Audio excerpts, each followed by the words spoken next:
Assalamualaikum warahmatullahi wabarakatuh. Kita jawab satu soal vektor dalam matematika. Mudah-mudahan pembahasan soal ini bisa semakin memudahkan para pelajar ya dalam mengerjakan soal-soal vektor di dalam matematika. Kita baca terlebih dahulu soalnya. Sebuah vektor X dengan panjang akar 5 membentuk sudut lancip dengan vektor Y 3, 4. Bila vektor X diproyeksikan ke vektor Y, panjang proyeksinya 2. Vektor X tersebut adalah titik-titik. Pertama kita tuliskan dulu informasi yang diketahui dari soal. Panjang vektor X adalah akar 5. Vektor Y adalah 3, 4. Ini artinya kalau kita ingin mendapatkan panjang vektor Y, kita bisa dapatkan akar dari 3 kuadrat tambah 4 kuadrat sama dengan akar dari 9 tambah 16 itu 25. Akar 25 adalah 5. Kemudian diketahui di soal bahwa vektor X dan Y membentuk sudut lancip. Kita buat ilustrasinya di sini. Kalau ini adalah vektor X, kalau ini adalah vektor Y, dan ini adalah vektor X,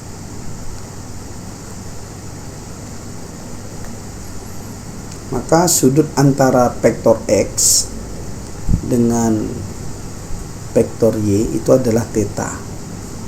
Yang panjang proyeksi vektor X terhadap Y itu panjangnya adalah 2. Jadi panjang ini adalah 2. Dan misalkan notasinya adalah C. C itu adalah sama dengan 2. Kalau pakai konsep trigonometri, ini kan di samping sudut X itu sisi miring, di depan ini adalah tegak.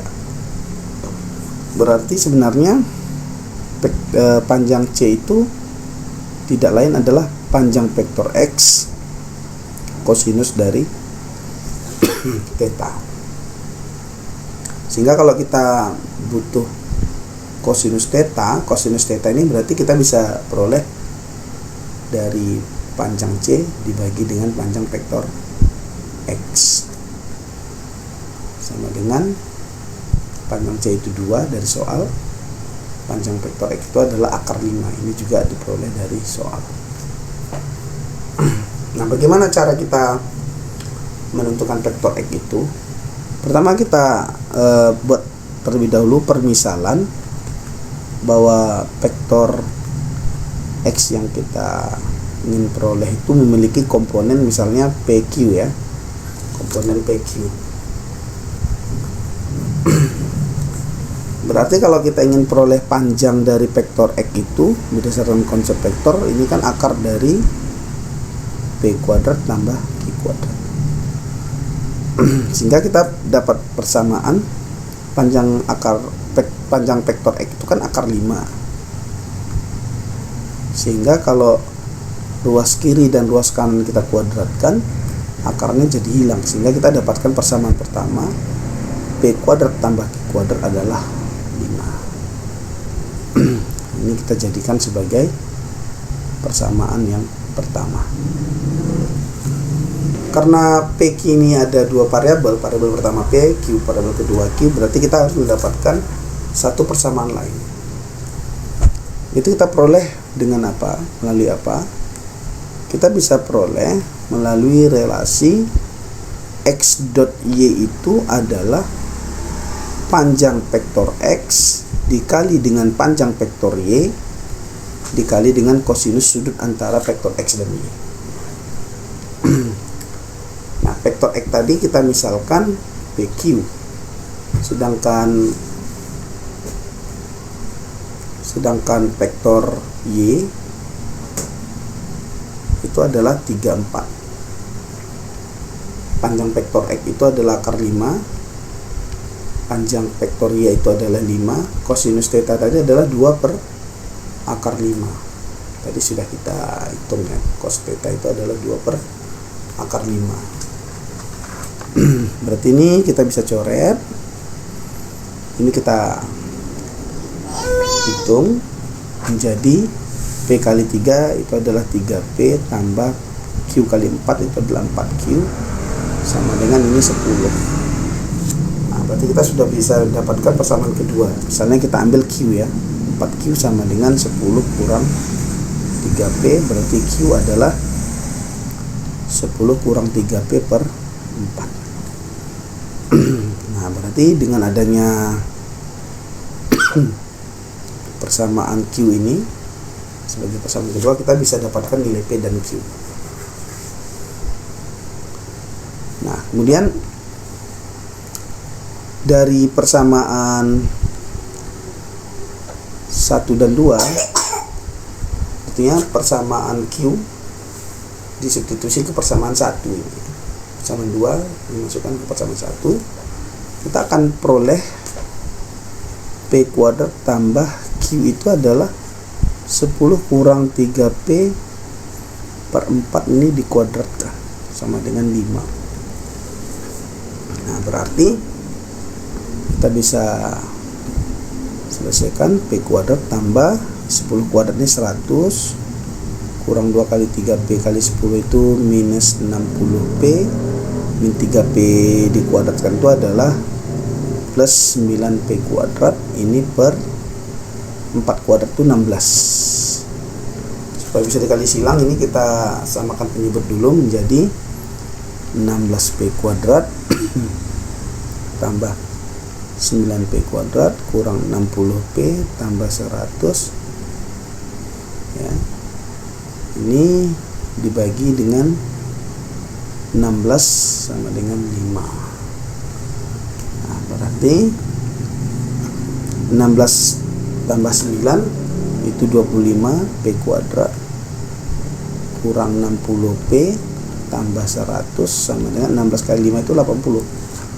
Kita pindah ruaskan ini menjadi 25P kuadrat kurang 60P tambah 20 sama dengan 0.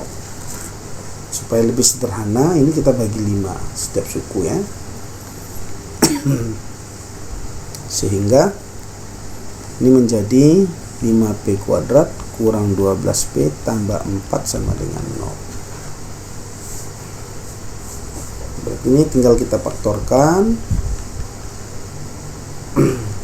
Sini 5P, sini P, berarti sini kurang 2, sini kurang 2. 5P kuadrat kurang 12P tambah 4 ya. Nah, berarti dari sini kita bisa peroleh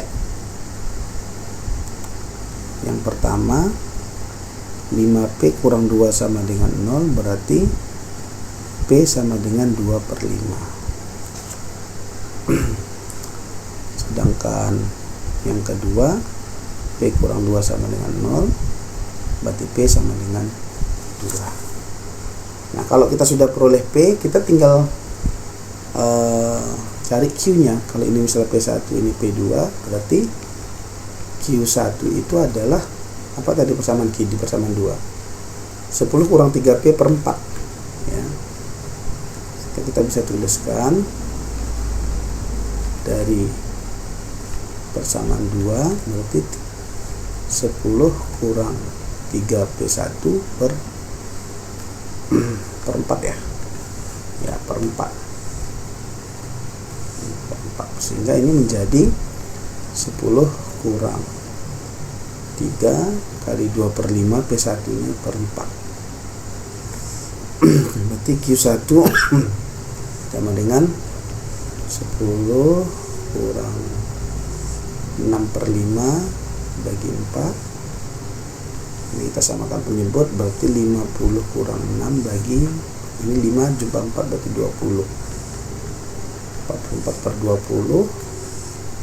Kalau kita sederhanakan sama-sama bagi 4 itu adalah 11 per 5. Sedangkan Q2 ya, Q2 itu adalah 10 kurang 3P2 bagi 4 sama dengan 10 kurang 3, P2 nya tadi nilainya adalah 2 ya. Ini 3 kali 2 bagi 4 itu 10 kurang 6 bagi 4, 4 per 4 sama dengan 1. Jadi kesimpulannya adalah vektor X itu P1Q1 sama dengan P1 nya tadi 2 per 5, Q1 nya 11 per 5. Sekarang 2 per 5 ini 11 per 5. Atau bisa juga dituliskan vektor X adalah 2 per 5I tambah 11 per 5J. Bisa juga yang kedua alternatifnya adalah kita pakai P2 dan Q2. Berarti vektor X sama dengan P2 Q2 sama dengan P2 tadi nilainya adalah 2, Q2 nya nilainya adalah 1. Berarti 2, 1 atau ini bisa kita tuliskan menjadi 2I tambah J.